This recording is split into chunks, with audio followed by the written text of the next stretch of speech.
Hello bookworms, and welcome back to my channel. If you are new here, my name is Stacy, and today I have for you my March wrap-up. Now, I didn't have the best March. I only read 7 books. I know for some people that's probably a lot, for others it's nothing. For me, it's about average. I was kind of hoping for more.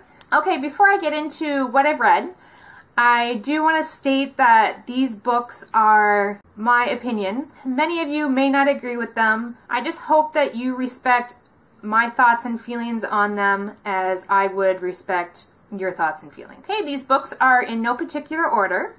So I read In a Dark, Dark Wood by Ruth Ware. Now, I'm not going to go into a lot of detail about this book because it's a mystery thriller. I know a lot of people like to go into them blind, so I don't want to say too much about the plot. So this book takes place at a hen party, which my understanding is that it's quite similar to a bachelorette party. And this hen party takes place in a cabin in the woods. And at this party, somebody does die.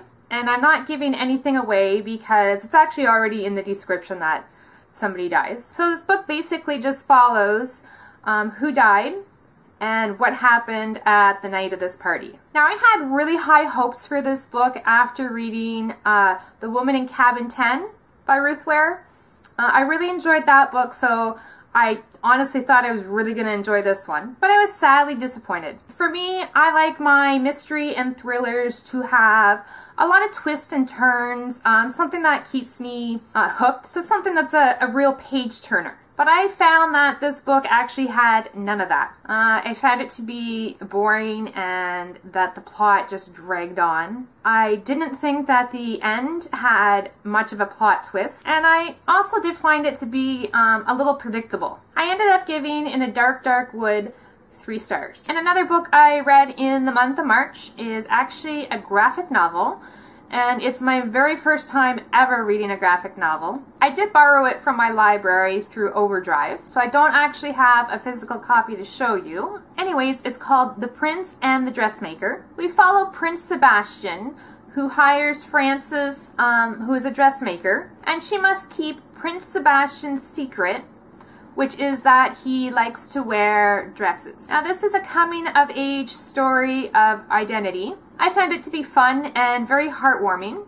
The illustrations were absolutely beautiful. If I can, I will try and find some of the illustrations and just post them up here somewhere. I definitely recommend it, and I ended up giving it 5 stars. And the next one I want to talk about, I also borrowed from my library, again through Overdrive, and that is called Nice Try, Jane Sinner. In this book, we follow our main character, Jane, who has been kicked out of high school and then decides to attend community college. Jane wants to be more independent and would like to move out of her parents' house. Jane finds housing under the condition that she take part in a student-run reality show, quite similar to something like Big Brother. Okay, so I have a feeling that a lot of you are not going to be happy with my review on this book. Probably part of the 1% of people who just did not enjoy this book whatsoever. In fact, this book put me in a reading slump.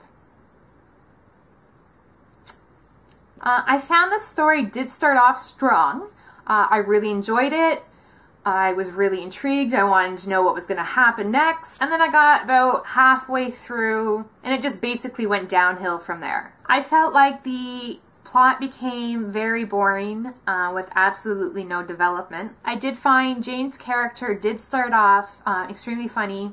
I could easily relate, but again, about halfway through, her character, her humor just became very annoying. And so for this book, I'm only going to give it 2 stars. Now, would I recommend this book to other people? Absolutely. And I'm sure what you're thinking is, Stacy, you just said you hated the book, you said you thought it was boring, why would you still recommend it to people? I would still recommend this book because there are so many other positive rave reviews on it. I don't want my sole opinion to be the factor in why somebody decides to read or not read a book. Again, like I said, I think I'm the only the 1% that didn't enjoy it. That means there's 99% of people that did. Go with the 99%. Obviously, I missed something. Maybe I just couldn't connect to the character. I don't know. So yes, pick it up and definitely give it a try. Okay, so the next book I read this month is called What We Saw. Now, before I get into anything about this book, I do want to tell you that there is a trigger warning for rape. So if this is something that's going to upset you, I would definitely try and stay clear of this book. It is also inspired by true events, but in this book we follow a group of high school students who attend a party, and there's a lot of drinking going on, things happen. Anyways, a few days after this party, a female presses charges against 4 male students. It is now up to the other students to come forward with any information that they have about what happened that night. Now, I have to say I absolutely loved this book.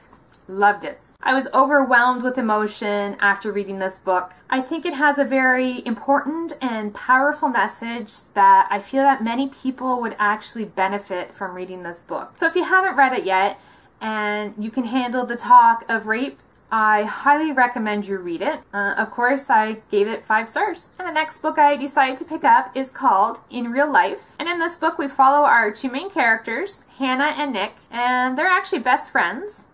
The only thing is they've never met. Then one day Hannah decides she's going to surprise Nick, and she takes a road trip to Vegas to meet him. When she gets there, she finds out that Nick has been keeping a lot of secrets and lies from her. Okay, so what got me intrigued to read this book is I was curious to know what these secrets and lies were. And to be honest, when I found out what it was, I was really let down by it. I was expecting something more. To be honest, it is a middle grade book, so I have to take that into consideration, and maybe that's why the secret wasn't as big as I thought it would be. I did find this book to be fun and cute, but to be honest, it was just average for me. Just me. I do think it'll be easily forgotten. And for that, I'm only giving this book 3 stars. And the other book I read in the month of March is called Thornhill. So this is told by 2 different people, and it's set in 2 different times. So in 1982, we follow the character Mary. And Mary is a lonely orphan at the Thornhill Institution for Children. And at this institution, Mary's actually being bullied by another child. In 2016, we then follow our other character by the name of Ella. And Ella has just moved into a new house in a new town. And from her bedroom window, she has a perfect view of the abandoned Institute of Children. Ella has now made it her mission to find out the past of this institution. Now, I really enjoyed the format in which this book was told. So Mary's point of view is told through diary entries, and Ella's point of view is actually told through illustrations. Now, I actually wish I had the physical book to show you just some of the illustrations. But again, I got this one from my library through Overdrive. I do have it here on my iPad still, so I'll see if I can just bring up some of the illustrations for you. You can kind of see them there, I guess.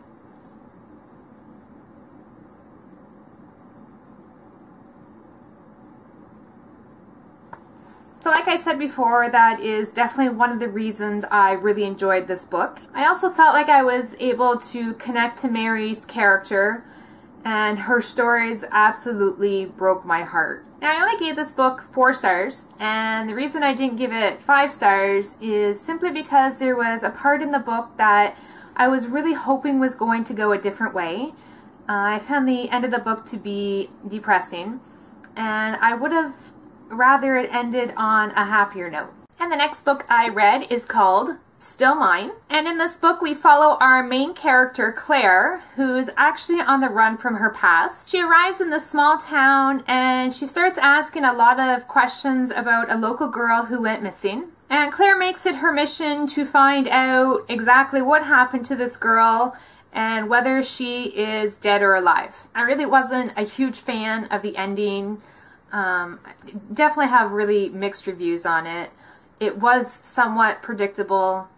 I was kind of able to guess what happened, and I think a lot of that is there's little hints dropped throughout the book on what possibly could have happened. So It's like the author's already putting those ideas in your head instead of it being a shock or a major plot twist. So for this book, I ended up giving it 3 stars. Okay, so that's everything I have for you today. But yeah, if you've read any of these books, just please let me know in the comments below.